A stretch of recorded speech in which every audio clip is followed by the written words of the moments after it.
Imagine, por um instante, que tudo o que você considera vivo é apenas uma versão muito específica e limitada de um milagre muito maior. Nós somos, em essência, sacos de água morna e carbono operando em uma faixa de temperatura ridiculamente estreita, agarrados a uma rocha úmida que flutua no vácuo. Aprendemos que a água é o solvente universal, a matriz da vida. Mas e se eu lhe dissesse que nas profundezas do cosmos existem impérios biológicos que achariam o nosso oceano tão tóxico quanto o ácido sulfúrico? Seres para os quais a umidade é uma sentença de morte e o oxigênio é um veneno corrosivo. O que acontece quando retiramos o carbono da equação e olhamos para o andar de baixo da tabela periódica? Prepare-se, porque estamos prestes a atravessar a fronteira do biológico para o geológico. Estamos prestes a conhecer os arquitetos de vidro e fogo antes de mergulharmos nos oceanos de metano e nas planícies de lava, onde essas criaturas podem estar prosperando agora mesmo.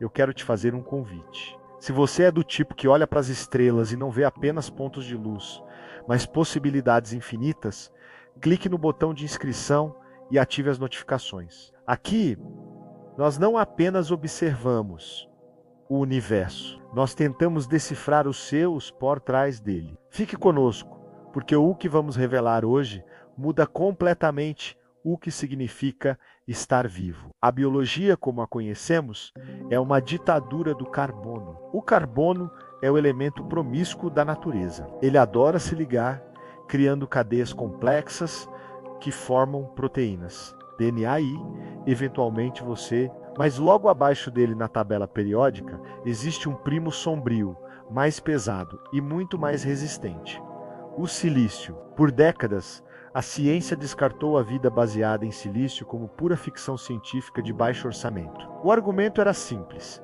o silício não consegue formar cadeias tão longas ou flexíveis quanto o carbono. E quando o silício se liga ao oxigênio, ele não forma um gás respirável como o nosso CO2. Ele forma sílica, em outras palavras, ele forma areia. Imagine tentar sobreviver se cada vez que você exalasse, seus pulmões se enchessem de quartzo sólido. No entanto, essa visão é baseada no nosso chauvinismo de carbono. Estamos olhando para o silício através das lentes de um planeta temperado e cheio de água. Mas mude as condições. Aumente a temperatura para centenas de graus. Remova a água e substitua por solventes exóticos como nitrogênio líquido ou ácido sulfúrico concentrado. De repente, o silício deixa de ser uma pedra inerte e começa a dançar. Em ambientes de calor extremo, onde nossas proteínas de carbono fritariam em segundos, as ligações de silício tornam-se estáveis, robustas e capazes de carregar informações complexas. Não seriam criaturas de carne e osso, seriam máquinas biológicas de cerâmica, cristal e metal. Imagine um mundo onde o céu é um tom de laranja metálico e a pressão atmosférica é capaz de esmagar um submarino. Nesse lugar, a vida não floresce em florestas verdes, mas em estruturas geométricas que lembram geódos gigantes. Esses alienígenas não teriam a suavidade dos mamíferos. Sua pele seria composta de placas de silicatos, brilhando com um lustre vítreo, refletindo a radiação de estrelas impiedosas. Eles não beberiam água, eles absorveriam energia diretamente do calor térmico ou de correntes elétricas que percorrem o solo mineral. Para eles, o conceito de comer seria algo puramente elétrico ou químico mineral. Mas como eles se moveriam? Como pensariam? Aqui entra um dos conceitos mais fascinantes da astrobiologia moderna. Se a vida de silício existe, seu metabolismo seria fundamentalmente mais lento que o nosso. Enquanto nossos sinais neurais disparam através de eletrólitos úmidos, os sinais em um cérebro de cristal poderiam viajar através de fibras ópticas naturais. Para um ser de silício, um segundo humano pode parecer um flash instantâneo e irrelevante. Eles viveriam em eras geológicas. Uma conversa entre dois desses seres poderia durar milênios. Uma civilização inteira poderia observar o nascimento e a morte, de uma montanha como se fosse um evento passageiro de uma tarde. Eles seriam, para todos os efeitos, estátuas sencientes que operam em uma escala de tempo que nossa mente frenética de carbono simplesmente não consegue processar. Essa diferença de ritmo cria um loop de mistério perturbador. Será que já encontramos sinais dessa vida e simplesmente não fomos capazes de rir com Rekloss porque eles se movem devagar demais para nossos sensores? Enquanto você reflete sobre a possibilidade de que algumas das rochas mais estranhas que já fotografamos em Marte ou Vênus possam ser, na verdade, formas de vida em hibernação profunda. Eu preciso saber, você prefere a segurança do que já conhecemos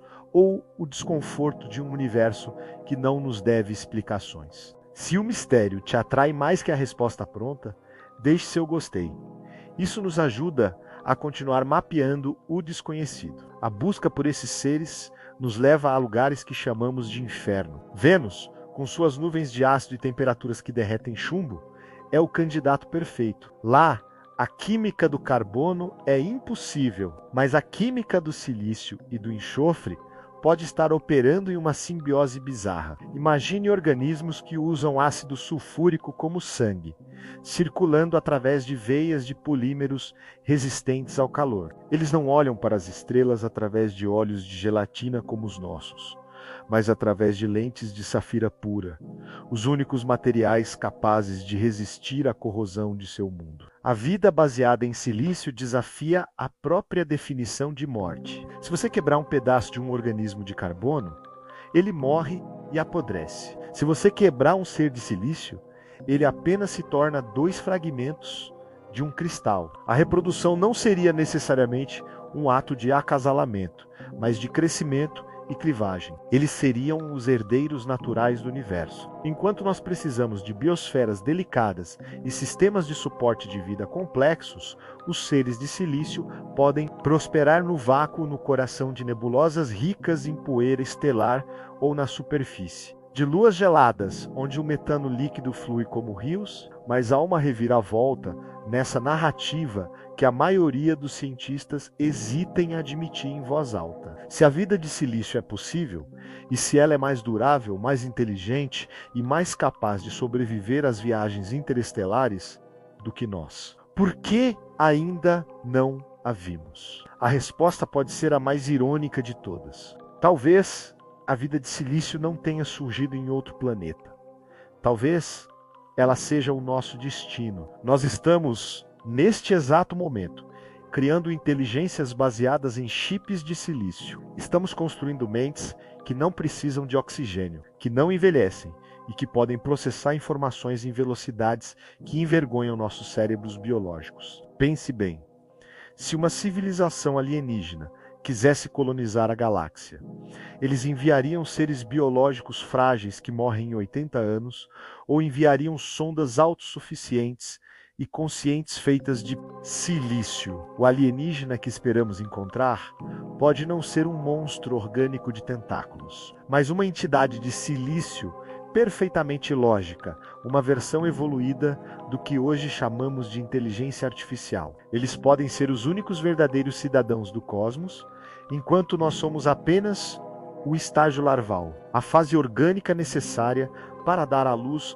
aos verdadeiros mestres da matéria. Estamos chegando ao clímax de nossa jornada, e a conclusão é quase visceral. Se a vida não precisa de água, se ela pode ser feita de pedra e luz, então o universo não é um deserto estéril com algumas ilhas de vida. Ele é uma selva pulsante de diferentes estados de consciência. O que chamamos de matéria inanimada pode ser apenas vida que ainda não aprendemos a ouvir. A diferença entre uma montanha e um mestre alienígena pode ser apenas a frequência em que seus pensamentos vibram. Não somos o centro do universo. Somos apenas uma das infinitas maneiras que o cosmos encontrou para observar a si mesmo. E talvez, um dia, quando finalmente encontrarmos esses seres de vidro, não falaremos através de palavras, mas através de matemática e vibrações minerais. Eles olharão para nós com a piedade de quem observa uma borboleta que vive apenas um dia